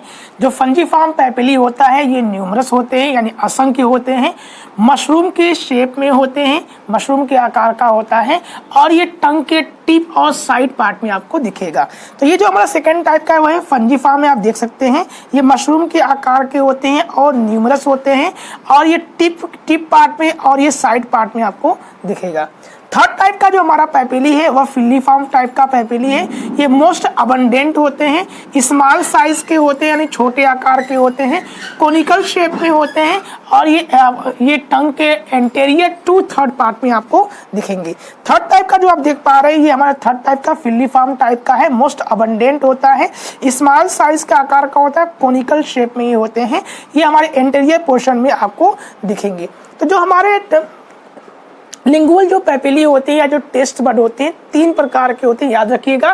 सर्कमवैलेट टाइप के होते हैं, फंजीफॉर्म टाइप के होते हैं और फिलीफॉर्म टाइप के होते हैं। एक्चुअली जो टेस्ट होते हैं यानी कि जो स्वाद होते हैं तीन ही प्रकार के स्वाद होते हैं, मीठा, खट्टा और कड़वा, यानी तीखा कोई स्वाद नहीं होता है। तो सबसे पहले समझते हैं मीठे के बारे में। तो जो हमारे टंग का जो फ्रंट पोर्शन होता है, फ्रंट पार्ट जो होता है यानी ये वाला जो पोर्शन आप देख पा रहे हैं ये होता है मीठे के लिए, स्वीट इन टेस्ट के लिए होता है।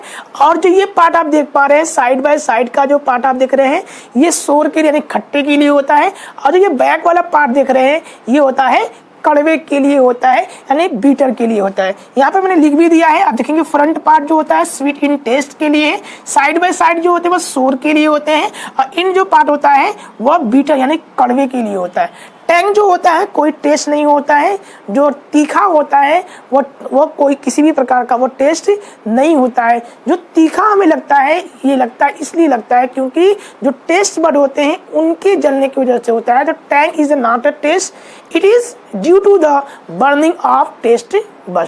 तो स्वाद नलिकाओं की जलने की वजह से हमें तीखा महसूस होता है। याद रखिए कभी भी अगर आप तीखा खाते हैं तो उसके स्थान पर आप मीठा मत, उसके बाद आप मीठा मत खाइएगा बल्कि आपको पानी पीना है। क्यों ऐसा मैं बता रहा हूँ आपको, तो जैसे आप मान लीजिए आप तवा है, हीट तवा है, आप उस पर आप शुगर डालिएगा तो क्या होगा, बर्निंग करेगा।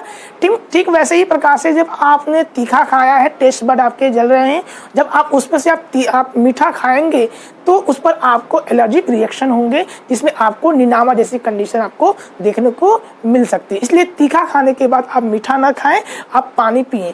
ठीक है, तो ये हमारा था टंग के बारे में। अगला हम लोग देखते हैं इसके बारे में।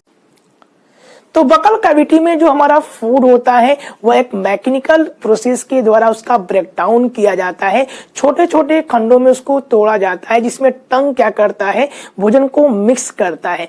उसके बाद इसमें ये सलाइवा अच्छी तरह से मिक्स होकर के ये एक बोलस का फॉर्मेशन कर लेते हैं। अब बोलस के फॉर्मेशन होने के बाद ये स्वेलिंग कर करके ये चला आता है फेरिंग्स में। फेरिंग्स जो होता है ये कॉमन पाथवे होता है फूड और एयर का। इसके बाद यहाँ से ये लैरिंग्स में एंट्री करता है जिसको हम लोग ग्लॉटिस कहते हैं। और इस ये लैरिंग्स में एक कार्टिलेजिनियस फ्लैप लाइक स्ट्रक्चर पाया जाता है, कैप पाया जाता है जो भोजन को लंग्स में जाने से प्रिवेंट करता है, उसको रोकता है। कई बार ऐसा होता है कि जब हम खाना खाते हैं और उसमें बात करते हैं तो जो फूड पार्टिकल होते हैं इस ग्लॉटिस के द्वारा एपिग्लॉटिस के ओपन होने की वजह से, साथ में हवा जाने की वजह से ये लंग्स में चला आता है तो हमें ठसका में आता है, खांसी आती है। तो ये इसलिए आती है क्योंकि जो फूड पार्टिकल होता है वो क्या है इस पार्ट में एंट्री कर जाता है। अब यहाँ से जो हमारा जो फूड होता है वो स्वेलिंग कर करके ये हमारे ईसोफेगस में चला आता है। अब जो ईसोफेगस जो होता है इसको फूड पाइप कहते हैं। ये 3 पार्ट में बटा होता है। सर्वाइकल पार्ट जो नेक में होता है उसको सर्वाइकल पार्ट कहते हैं, थोरैसिक पार्ट इन थोरैक्स में, और जो एब्डोमिनल पार्ट होता है वो एब्डोमेन में होता है। यानी cervical part, thoracic part and abdominal part जो होता है वह ईसोफेगस होता है, जिसको फूड पाइप कहते हैं। इसके बाद ये जो भोजन होता है और वहां से स्वेलो कर करके ये एंट्री कर जाता है किसमें, स्टमक में। तो जो मैकेनिकल प्रोसेस जो सेकेंड जो हमारा जो है बकल कैविटी के बाद फेरिंग्स में आता है, फेरिंग्स से लैरिंग्स जिसको हम लोग ग्लॉटिस कहते हैं, वहां से एंट्री कर जाता है ईसोफेगस में और फिर वहां से एंट्री करता है स्टमक में। तो जो स्टमक होता है इसको भी डिस्कस कर लेते हैं स्टमक के बारे में। तो जो स्टमक हमारा होता है ये वाइडेस्ट आर्गन होता है, सबसे चौड़ा जो आर्गन होता है वो हमारा है स्टमक होता है। जे शेप आकार में होता है। कहां पर पाया जाता है, तो ये एब्डोमिनल कैविटी के अपर क्लेफ्ट पोर्शन में ये पाया जाता है।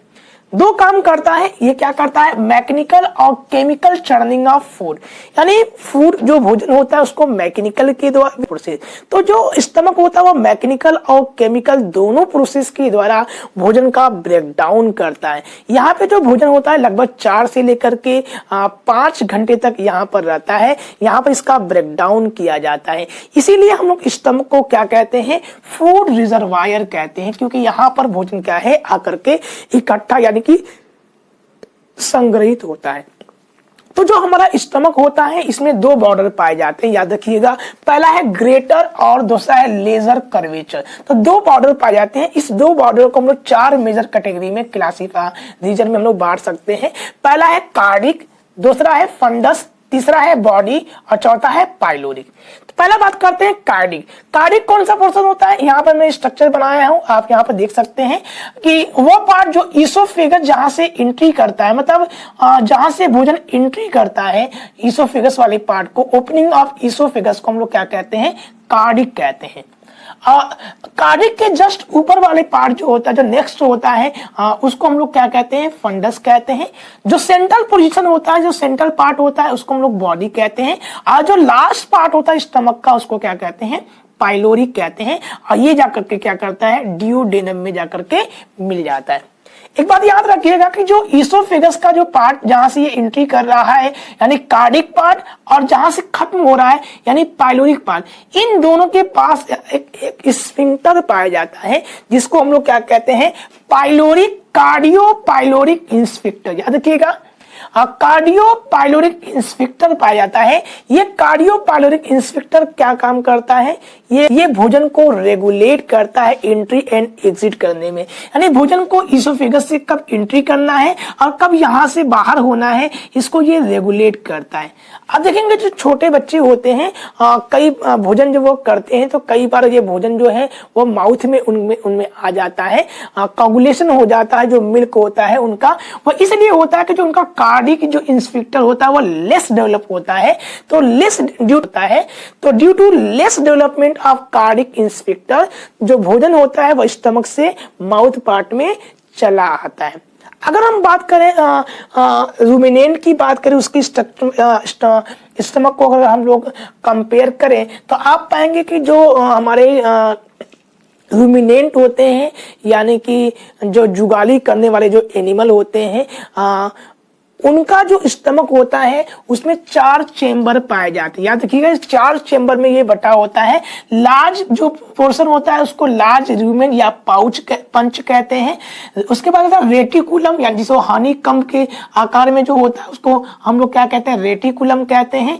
और फिर होता है हमारा ओमासम जिसको साल्टेरम कहते हैं। और फिर होता है एबोमासम यानी कि रिनेंट बैग जिसको कहा जाता है। तो ये हमारा क्या है, जो रूमिनेंट हमारे होते हैं, जो एनिमल होते हैं, उनका ये स्टमक हमने बनाया हुआ है।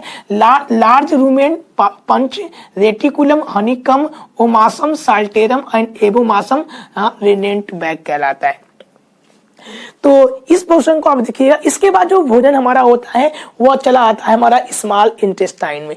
अब स्मॉल इंटेस्टाइन को समझते हैं। तो स्मॉल जो इंटेस्टाइन हमारा होता है वो सबसे लॉन्गेस्ट पार्ट होता है, लगभग ये 6 मीटर का होता है। ये हमारे पाइलोरिक इंस्फिंक्टर से लेकर के इलियोसिकल वाल तक लगभग 6 मीटर लंबा होता है, जो 3 पार्ट में ये बटा होता है, ड्यूडेनम, ज्यूजेनम और इलियम। ठीक है, तो जो हमारा पाइलोरिक इंस्फिंक्टर से लेकर के इलियोसिकल पार्ट तक ये होता है 6 मीटर का, ये होता है लॉन्गेस्ट पार्ट कहलाता है। 3 पार्ट है। सबसे पहले बात करते हैं ड्यूडेनम के बारे में। तो जो ड्यूडेनम होता है वो सी शेप का होता है और ये मिक्स्ड फंक्शन करता है। क्यों? क्योंकि यहाँ पर जो वेरियस केमिकल कंपोनेंट होते हैं वो यहाँ पर आके मिलते हैं, यानी कि लीवर से निकलने वाले जो बाइल जूस हैं और पैंक्रियास से निकलने वाले पैंक्रियाटिक जूस और स्टमक से निकलने वाले जो गैस्ट्रिक जूस हैं वो यहाँ पर आकर के मिलते हैं। इसलिए मैंने लिखा है combined secretion of pancreatic liver content expel in the stomach. तो जो हमारा ड्यूडेनम होता है, इस पोर्शन में लीवर से निकलने वाले बाइल जूस, स्टमक से निकलने वाले गैस्ट्रिक जूस और पैंक्रियास से निकलने वाले पैंक्रियाटिक जूस यहाँ पर आके मिलते हैं। सेकेंड बात करते हैं, ज्यूजेनम की बात करते हैं। ये हमारा मिडिल पोर्शन होता है स्मॉल इंटेस्टाइन का। हल्का सा ये झुका हुआ होता है, बेंड होता है, शार्प बेंड होता है। ज्यूजेनम फ्लेक्सर के द्वारा ये अटैच्ड होता है। तीसरा है इलियम। इलियम क्या होता है? ये final portion of small intestine होता है, लॉन्गेस्ट कॉइल्ड पोर्शन होता है और जो हमारे क्या है सिक्कम में जाकर के इलियोसिकल जंक्शन के पास ये एंट्री करता है। तो अगर हम बात करें जो हमारे स्मॉल इंटेस्टाइन है, ये मेजर फंक्शन क्या करता है? तो स्मॉल जो इंटेस्टाइन है यहाँ पर कई प्रकार के डाइजेशन होते हैं। तो पहला है ये प्रोटीन का यहाँ पे डाइजेशन होता है, कार्बोहाइड्रेट का डाइजेशन होता है, लिपिड का डाइजेशन करता है, साथ ही साथ न्यूक्लिक एसिड और कुछ न्यूट्रिएंट हैं उनका एब्जॉर्ब करके इसको क्या करता है ब्लड और लिम्फ में मिला देता है। इसके बाद हम बात करते हैं लार्ज इंटेस्टाइन के बारे में। जो फूड होता है वो स्मॉल इंटेस्टाइन के बाद लार्ज इंटेस्टाइन में एंट्री करता है। तो जो लार्ज इंटेस्टाइन जो हमारा होता है वो 1.5 मीटर लंबा और 7.5 मीटर चौड़ा होता है। यहाँ पर वाटर और मिनरल्स का एब्जॉर्प्शन यानी कि अवशोषण किया जाता है और वाटर और मिनरल्स के एब्जॉर्प्शन के बाद जो वेस्ट मटेरियल बचता है उसको शरीर से बाहर निकाल दिया जाता है। तो जो हमारा लार्ज इंटेस्टाइन होता है वह 3 चीजों से मिलकर बना होता है। पहला है vermiform appendix, caecum and colon. तो जो पहला वर्मीफॉर्म जो अपेंडिक्स है ये प्राचीन जो एंशिएंट एनिमल थे, जो पहले की जो मनुष्य थे, जो आदि मानव थे उसमें एक्टिव फॉर्म में था, क्योंकि वे पहले जो हरी पत्तियों जो स्टार्च जो होते थे उनको ये भोजन के रूप में इस्तेमाल करते थे। तो मैंने आपको बताया था कि इस दुनिया में ऐसा कोई भी जीव नहीं होता कि जो सेलुलोज का डाइजेशन कर सके। तो सेलुलोज को डाइजेशन करने के लिए वहां पर माइक्रोब्स होते थे, वहां पर बैक्टीरिया होते थे और ये बैक्टीरिया क्या करते थे उस सेलुलोज का डाइजेशन करते थे। तो प्राचीन काल में चूंकि मनुष्य एक ओमनीवोरस है, यानी कि वह शाकाहारी भी है और जो मांसाहारी भी है, तो चूंकि वह साग सब्जियों को खाता था तो जो उसमें सेलुलोज का जो डाइजेशन होता था वो अपेंडिक्स में जो माइक्रोब्स थे वो क्या करते थे इनका डिग्रेडेशन करते थे। लेकिन धीरे धीरे जब आग की खोज हो गई, जब लोग पकाकर खाने लगे, तो इस तरह धीरे धीरे लंबे समय के बाद इसका जो यूज था वो खत्म हो गया, वो यूज बंद हो गया, जिसे आज हम इसे वेस्टेजियल ऑर्गन के रूप में, अवशेषी अंग के रूप में आप देखते हैं। लेकिन अगर हम इसकी बात करें जो आपको एक्टिव फॉर्म में जो आपको दिखेगा, जो फंक्शनल फॉर्म में आपको, तो जो रूमिनेंट होते हैं उनमें आपको फंक्शनल फॉर्म में दिखेगा। तो जो कई बार जो अपेंडिक्स होते हैं इनमें इन्फेक्शन हो जाता है, इस इन्फेक्शन की वजह से अत्यधिक दर्द करता है। तो जो अपेंडिक्स का जो इन्फेक्शन होता है उसको अपेंडिडाइटिस कहते हैं। याद रखिएगा, इन्फेक्शन को हम लोग क्या कहते हैं, अपेंडिसाइटिस कहते हैं, और अपेंडिक्स के फट जाने को यानी रप्चर को हम लोग क्या कहते हैं, पेरिटोनाइटिस कहते हैं। तो इन्फेक्शन को अपेंडिसाइटिस कहते हैं और इसके रप्चर को पेरिटोनाइटिस कहते हैं। कई बार ऐसा होता है जो फूड पार्टिकल होते हैं वो क्या करते हैं, अपेंडिक्स में एंट्री कर जाते हैं। और जहां पर चूंकि पहले तो यहाँ पर बैक्टीरिया थे, लेकिन अब यहाँ पर ये बैक्टीरिया नहीं है, जिसकी वजह से वहां पर रहने के बाद उसमें सड़न उत्पन्न हो लगती है, उनमें इन्फेक्शन हो जाता है। तो उस इन्फेक्शन को अपेंडिसाइटिस कहते हैं। और जो इसमें सूजन होने की वजह से क्या करता है, फट जाता है। तो फटने को, रप्चरिंग को हम लोग क्या कहते हैं, पेरिटोनाइटिस कहते हैं।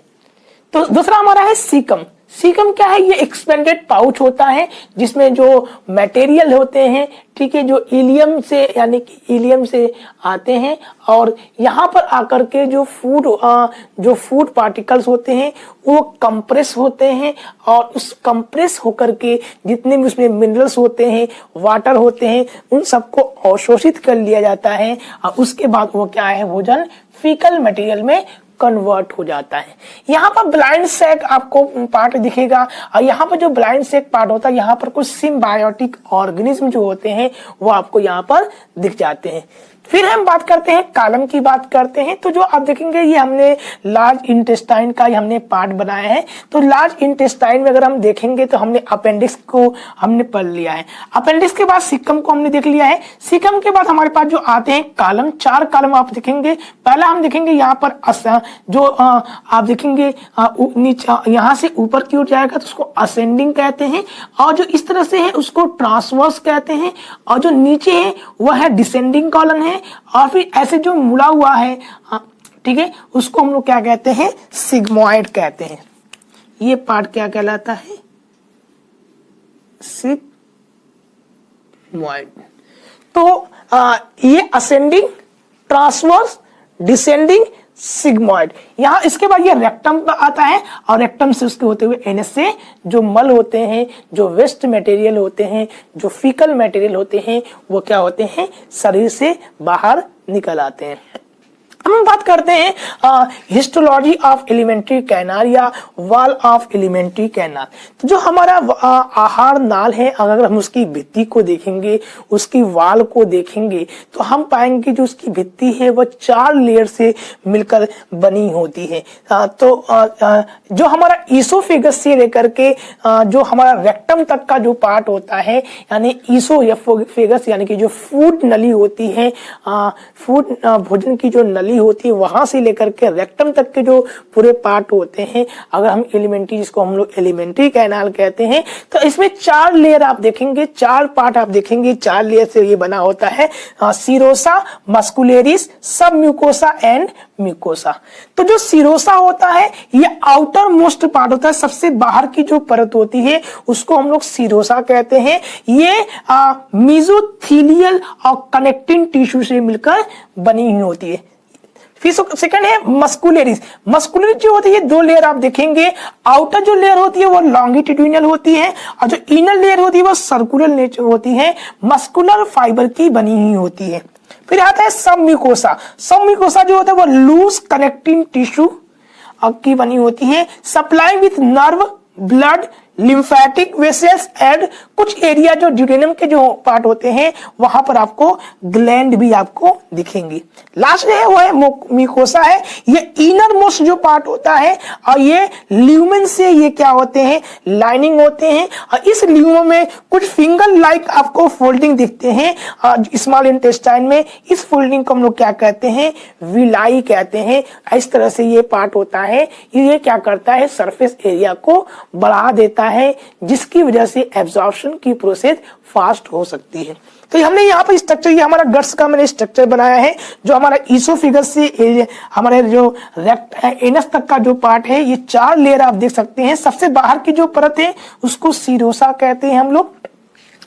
ये मेसोथेलियल और कनेक्टिंग टिश्यू से मिलकर बनी होती है। उसके अंदर की जो लेयर आप देखेंगे, इनर लेयर हम लोग देखेंगे, ये 2 पार्ट में आप देखेंगे। आउटर जो लेयर होती है वो लॉन्गिट्यूडिनल आप देख पा रहे हैं, नेचर की होती है, और जो इनर होती है वो आपको क्या है, सर्कुलर होती है।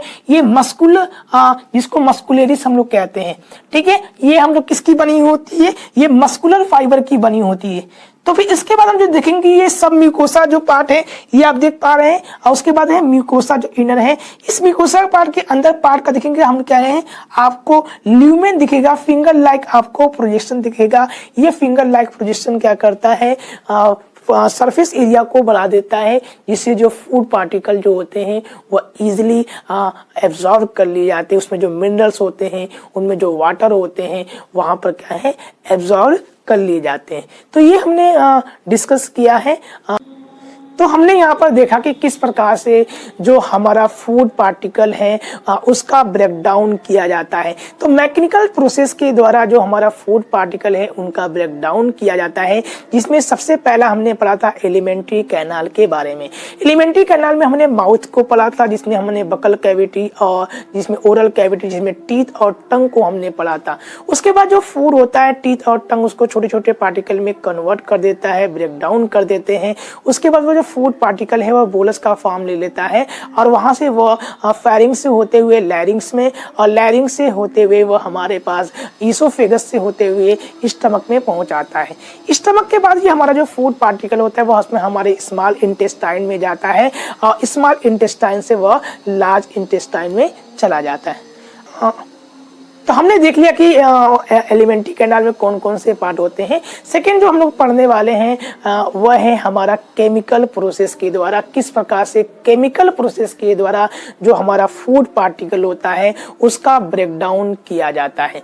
तो फूड पार्टिकल को ब्रेकडाउन करने के लिए हमारे पास कुछ स्पेशलाइज्ड ग्लैंड है, जिसको हम लोग डाइजेस्टिव ग्लैंड यानी पाचन ग्रंथि या एसोसिएटेड ग्लैंड कहते हैं। यानी वे ग्रंथियां जो स्पेशल टाइप के केमिकल को रिलीज करते हैं और ये स्पेशल टाइप के जो केमिकल हैं वो फूड के ब्रेकडाउन में मेजर रोल प्ले करते हैं। तो याद रखिएगा 4 प्रकार के जो ग्लैंड हैं जो केमिकल का सिक्रीशन करते हैं, जिसमें सबसे पहले हम लोग पढ़ेंगे सलाइवरी ग्लैंड के बारे में, जिसको हम लोग लार ग्रंथि कहते हैं। उसके बाद जो हम लोग पढ़ेंगे वो हम लोग पढ़ेंगे गैस्ट्रिक ग्लैंड के बारे में, और उसके बाद लीवर और पैंक्रियाज। ये 4 ग्लैंड हैं जहां से केमिकल का प्रोडक्शन किया जाता है, सिक्रीशन किया जाता है, और ये केमिकल क्या करते हैं, फूड पार्टिकल को ब्रेक डाउन करते हैं। तो चलिए शुरू करते हैं। यहाँ पर देखते हैं, सबसे पहले हम लोग पढ़ेंगे सलाइवरी ग्लैंड के बारे में।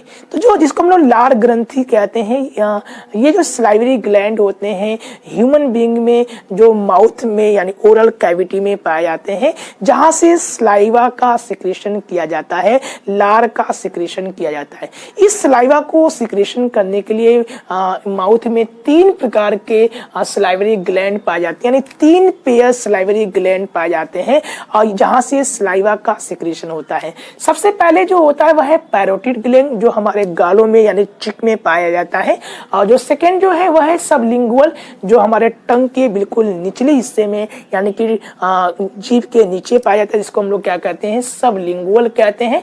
उसके बाद सब मैक्सिलरी और सब मैंडिबल, जो हमारे लोअर जबड़े के निचले हिस्से में पाया जाता है। तो याद रखिएगा 3 जोड़ी हमारे पास सलाइवरी ग्लैंड होते हैं जो हमारे सलाइवरी ग्लैंड जो सिक्रीशन करते हैं सलाइवा का। सबसे पहला है पैरोटिड, जो हमारे चिक में पाया जाता है।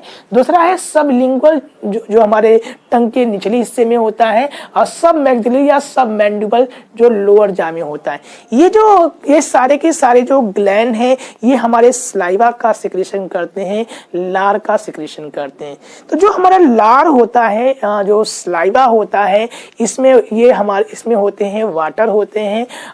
क्या क्या होते हैं हम देख लेते हैं। इसमें हमारे पास वाटर होता है, ये साल्ट, इसमें साल्ट होते हैं, म्यूसिन होते हैं, और इसके अलावा यहाँ पर कुछ हाइड्रोलाइटिक एंजाइम्स होते हैं, जैसे कि हमारा सलाइवरी एमाइलेज जिसको हम लोग कहते हैं या टाइलिन कहते हैं। इसके अलावा यहाँ पर लाइसोजाइम्स होते हैं और यहाँ पर होते हैं आयंस ऑफ थायोसाइनेट। तो याद रखिएगा कि जो हमारा सलाइवा होता है ये हमारा इसमें वाटर से, इसमें साल्ट होते हैं, इसमें म्यूसिन्स होते हैं, इसमें आयंस ऑफ थायोसाइनेट्स होते हैं। ये आयंस ऑफ जो थायोसाइनेट है ये एंटी माइक्रोबियल एजेंट होता है, जो फूड पार्टिकल होते हैं जब उसमें जो सूक्ष्म पैथोजेनिक एलिमेंट वहां पर जब इंटर करते हैं तो ये आयंस ऑफ थायोसाइनेट क्या करता है, उनको किल करता है और हमें फर्दर इसके इन्फेक्शन से हमें बचाता है। लेकिन इसके अलावा लाइसोजाइम्स एंजाइम्स होते हैं। ये लाइसोजाइम्स जो एंजाइम्स होते हैं इसमें भी एंटी माइक्रोबियल प्रॉपर्टी पाई जाती है, जो क्या करता है इस डस्ट पार्टिकल या जो सूक्ष्म माइक्रो ऑर्गेनिज्म होते हैं, जो हार्मफुल ऑर्गेनिज्म होते हैं, उनको किल कर देते हैं। इसके अलावा यहाँ पर कुछ एंजाइम्स पाए जाते हैं जो भोजन को डिग्रेडेट करते हैं, जिसमें हमारा आता है स्लाइवरी एमाइलेज या टाइलिन आता है, जो स्टार्च का ब्रेकडाउन करता है। सेकेंड टाइप का जो हमारे पास ग्लैंड है, डाइजेस्टिव ग्लैंड है, वह है हमारा गैस्ट्रिक ग्लैंड। जो गैस्ट्रिक ग्लैंड होता है ये सिंपल ब्रांच ट्यूबुलर ग्लैंड है, जो इपिथेलियम ऑफ स्टमक से मिलकर बना होता है। तो जो हमारा गैस्ट्रिक ग्लैंड होता है ये इसमें तीन प्रकार के सेल पाए जाते हैं, जो वेरियस प्रकार के केमिकल का प्रोडक्शन करते हैं। तो सबसे पहले जो हमारे पास है यहाँ पर 3 प्रकार के सेल, आप देखिएगा, पेप्टिक सेल या चीफ सेल या जाइमोजेनिक सेल, दूसरा है ऑक्जेंटिक या पैराइटल सेल, और तीसरा है म्यूकस या गॉबलेट सेल। तो सबसे पहले बात करते हैं पेप्टिक, चीफ या जाइमोजेनिक सेल। जो पेप्टिक सेल जो हमारा होता है ये बेसल इन लोकेशन होता है, और ये क्या करता है, ये गैस्ट्रिक डाइजेस्टिव एंजाइम का सिक्रीशन करता है एज अ प्रो एंजाइम के रूप में, यानी इनएक्टिव फॉर्म में ये करते हैं। इसमें कौन कौन से होते हैं, ये होते हैं पेप्सिनोजेन, प्रोरेनिन एंड कुछ स्मॉल अमाउंट में लाइपेज और एमाइलेज। तो जो हमारा सबसे पहला जो जिसको पैराइटल या पेप्टिक सेल कहते हैं, ये बेसल इन लोकेशन होता है और ये कुछ गैस्ट्रिक जूस को सिक्रेशन करता है एज अ प्रो एंजाइम के रूप में, जिसमें आप याद रखिएगा पेप्सिनोजन, प्रोरेनिन और कुछ लाइपेज और एमाइलेज जो है इनका ये सिक्रेशन करता है। सेकेंड टाइप का जो सेल है वह है ऑक्जेंटिक या पैराइटल सेल। ये मोस्ट न्यूमरस टाइप का होता है सबसे ज्यादा, और ये हमारे गैस्ट्रिक ग्लैंड के साइड पार्ट में होता है। और ये क्या करता है, हमारे HCl यानी हाइड्रोक्लोरिक अम्ल का सिक्रेशन करता है। इसके अलावा कैस्टर्स इंस्टिंक्टिव फैक्टर का सिक्रेशन करता है। ये जो HCl होते हैं ये क्या करते हैं, जो हमारे प्रोटीन होते हैं या जो फूड पार्टिकल होते हैं उनको ब्रेक डाउन करने में हेल्प करते हैं। तीसरा जो हमारे पास है वह है म्यूकस या गॉबलेट सेल। ये जो म्यूकस या गॉबलेट जो सेल है ये अदर टाइप के जो सेल हैं वहां पर भी आपको ये दिख जाएंगे, जो क्या करते हैं, म्यूकस का सिक्रेशन करते हैं। म्यूकस जो होता है ये ग्लाइकोप्रोटीन का बना हुआ होता है, और ये करता क्या है कि जो हमारा HCl होता है उसके एक्शन को इनहिबिट कर देता है। यानी ये क्या करता है कि जो HCl होता है वो स्टमक की जो वाल होती है उसको डैमेज होने से बचाता है। साथ ही साथ जो प्रोटियोलाइटिक एंजाइम्स हैं यानी प्रोटीन डाइजेस्टिव जो एंजाइम्स हैं उनसे भी ये क्या करता है, प्रोटेक्ट करता है। कौन सा, म्यूकस। तो गैस्ट्रिक ग्लैंड के बाद जो थर्ड टाइप का जो हमारे पास ग्लैंड है वह है लीवर, जिसे हिंदी में हम लोग यकृत कहते हैं। जो लीवर होता है सबसे लार्जेस्ट ग्लैंड कहलाता है। ये 1.2 से लेकर के 1.5 किलोग्राम का होता है, यानी लगभग 1200 से लेकर के 1500 ग्राम का ये होता है। जो हमारा लीवर होता है इसमें 2 लोब पाए जाते हैं, जिसे हम लोग राइट और लेफ्ट लोब में बांट सकते हैं। प्रत्येक जो लोब होता है इसे हम लोग हिपैटिक लोब्यूल्स कहते हैं, और जो हिपैटिक लोब्यूल होता है यह structure and functional unit of liver कहलाता है। यानी लीवर का संरचनात्मक और जो क्रियात्मक इकाई होती है वह हिपैटिक लोब्यूल्स कहलाता है। प्रत्येक हिपैटिक लोब्यूल्स में हिपैटिक सेल्स पाए जाते हैं, और ये हिपैटिक सेल्स जो होते हैं वह बाइल जूस का फॉर्मेशन करते हैं। जो हिपैटिक लोब्यूल्स होता है वह चारों तरफ से एक विशेष प्रकार की थीन कनेक्टिंग टिश्यू के द्वारा घिरा हुआ होता है। इस कनेक्टिंग टिश्यू को हम लोग क्या कहते हैं, ग्लिसन्स कैप्सूल कहते हैं।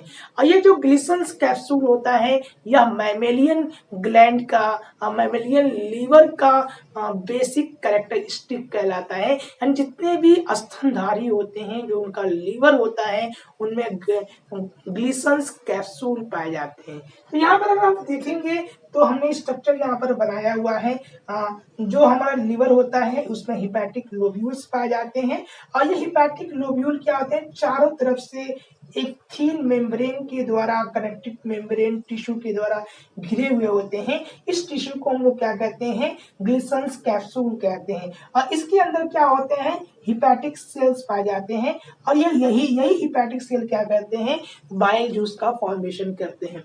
तो जो बाइल जूस होता है वह 4 चीजों से मिलकर बना होता है। इसमें बाइल साल्ट होते हैं, बाइल पिगमेंट होते हैं यानी कि नॉन हीमोग्लोबिन जो पार्ट होते हैं या जिसे बिलिरुबिन हम लोग कहते हैं ये होते हैं। साथ ही साथ इसमें फास्फोलिपिड्स होते हैं और इसमें कोलेस्ट्रॉल होते हैं।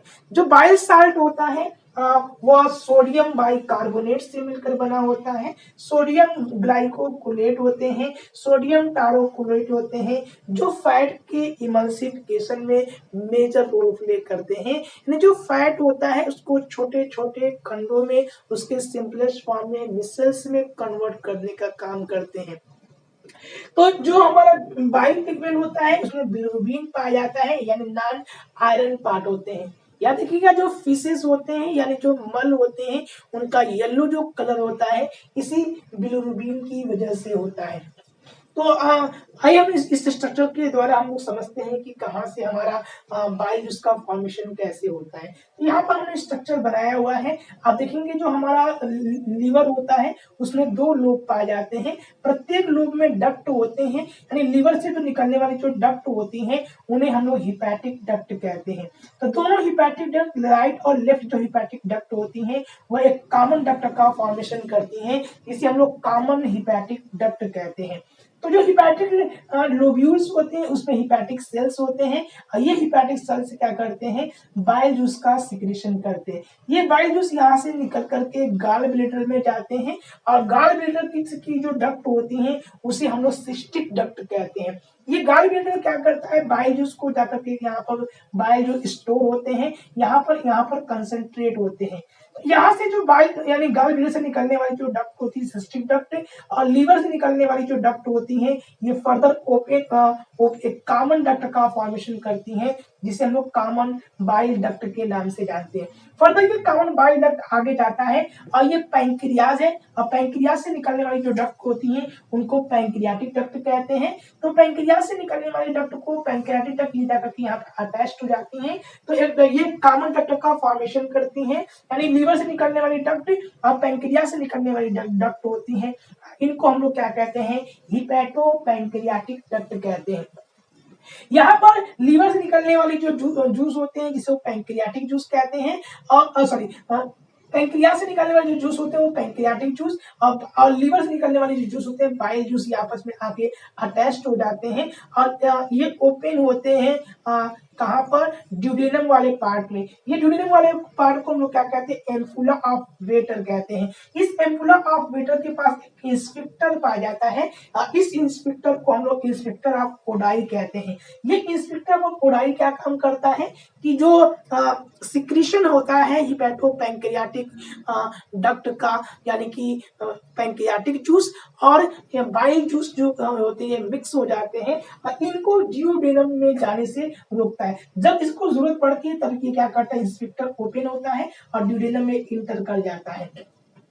तो ये अब याद रखिएगा यहाँ से जो कॉमन बाइल डक्ट जो होता है वो गाल ब्लैडर से निकलने वाली डक्ट सिस्टिक डक्ट और लीवर से निकलने वाली डक्ट होती है हिपैटिक डक्ट मिलकर के कॉमन बाइल डक्ट का फॉर्मेशन करती है। और बाइल डक्ट और हिपैटिक डक्ट जो है ये फर्दर ओपन होती है, बनाती है कॉमन हिपैटो पैंक्रियाटिक डक्ट। तो लीवर के बाद जो हमारा फोर्थ टाइप का जो हमारा डाइजेस्टिव ग्लैंड है वह है हमारा पैंक्रियाज। तो पैंक्रियाज जो होता है इसको हम लोग हेट्रोक्राइन ग्लैंड या मिक्स ग्लैंड कहते हैं, क्योंकि ये पार्शियली एंडोक्राइन की तरह काम करता है और पार्शियली एक्सोक्राइन की तरह काम करता है, यानी अंतःस्रावी ग्रंथि और बाह्यस्रावी ग्रंथि दोनों की तरह काम करता है, इसलिए पैंक्रियाज को हम लोग मिक्स ग्लैंड या हेट्रोक्राइन ग्लैंड कहते हैं। तो सबसे पहले हम बात करते हैं एंडोक्राइन की तरह का जो काम करता है। तो जो एंडोक्राइन जो ग्लैंड होते हैं यहाँ से हार्मोन का सिक्रेशन होता है। ये एंडोक्राइन जो ग्लैंड होते हैं ये group of isolate of Langerhans से मिलकर बने होते हैं। प्रत्येक आइसोलेट ऑफ लैंगरहैंस होती हैं ये 3 सेल से मिलकर बना होता है, यानी इसमें 3 सेल्स पाए जाते हैं, अल्फा सेल, बीटा सेल और डेल्टा सेल। अल्फा सेल जो होता है वह ग्लूकागॉन हार्मोन को सिक्रेशन करता है, बीटा जो सेल होते हैं वह इंसुलिन हार्मोन का सिक्रीशन करता है और जो डेल्टा सेल होते हैं वह सोमैटोस्टैटिन हार्मोन का सिक्रीशन करता है। तो सबसे इंपॉर्टेंट जो अब है वो आप इसको याद रखिएगा, जो इंसुलिन होता है ये क्या करता है, जो ग्लूकोज के जो मॉलिक्यूल्स होते हैं उसके ब्रेकडाउन में काम करता है। यही कारण है कि जो डायबिटिक जो पेशेंट होते हैं जब उनमें इंसुलिन का प्रोडक्शन बंद हो जाता है या कम मात्रा में इंसुलिन की हो जाती है तो वो क्या होता है, जो ग्लूकोज है वो स्टोर होना शुरू हो जाता है। इस कंडीशन को हम लोग क्या कहते हैं, डायबिटीज या मधुमेह कहते हैं। जो सेकेंड टाइप का इसमें जो काम करता है एक्सोक्राइन ग्लैंड करता है। तो एक्सोक्राइन जो ग्लैंड होती है वो राउंडेड लोब्यूल से मिलकर बना होता है जिसे एसिनी कहते हैं। ये राउंडेड जो लोब्यूल होते हैं वो एक एल्कलाइन पैंक्रियाटिक जूस का फॉर्मेशन करते हैं। ये पैंक्रियाटिक जूस जो होता है वो 8.4 pH का होता है, यानी स्लाइटली आप कहेंगे अल्कलाइन नेचर का ये होता है, 8.4 का होता है। और यहाँ से ये क्या करते हैं, ये निकलते हैं जूस को, जिसको सकस इंटेरिकस कहा जाता है, जो ड्यूडेनम स्मॉल इंटेस्टाइन पार्ट में जाकर के ये ड्यूडेनम वाले पार्ट में जाकर ये रिलीज होते हैं। तो आज हमने जो डिस्कस किया है ह्यूमन डाइजेस्टिव सिस्टम के बारे में, ये आज का हमारा ह्यूमन डाइजेस्टिव सिस्टम का था, जिसमें हमने ह्यूमन डाइजेस्टिव सिस्टम में किस प्रकार से मैकेनिकल और केमिकल प्रोसेस के द्वारा जो फूड होते हैं उनका ब्रेकडाउन किया जाता है, जिसमें हमने एलिमेंट्री कैनाल के बारे में पढ़ा है और एलिमेंट्री कैनाल में जितने भी पार्ट थे उन सबको हमने 1 बाय 1 करके कवर किया है। फिर हमने डाइजेस्टिव ग्लैंड या एसोसिएटेड ग्लैंड के बारे में हमने पढ़ा है और वहां से निकलने वाले जो वेरियस केमिकल हैं उनको भी डिटेल में हमने डिस्कस किया है। आई होप आपको ये वीडियो बहुत पसंद आया होगा। If you like this video please like, subscribe and share. अगर आप चैनल पर पहली बार आए हैं तो चैनल को सब्सक्राइब करें। अगर आपको इसमें इस टॉपिक में कोई भी डाउट हो या फिर कोई क्वेरी हो तो प्लीज कमेंट बॉक्स में जाकर के आप कमेंट करें, मैं जरूर आपको उस प्रश्नों का आपको आंसर दूंगा। मिलते हैं एक नए वीडियो में एक नए टॉपिक के साथ। Till then stay safe, stay healthy. This is Mahfouz and thank you for watching.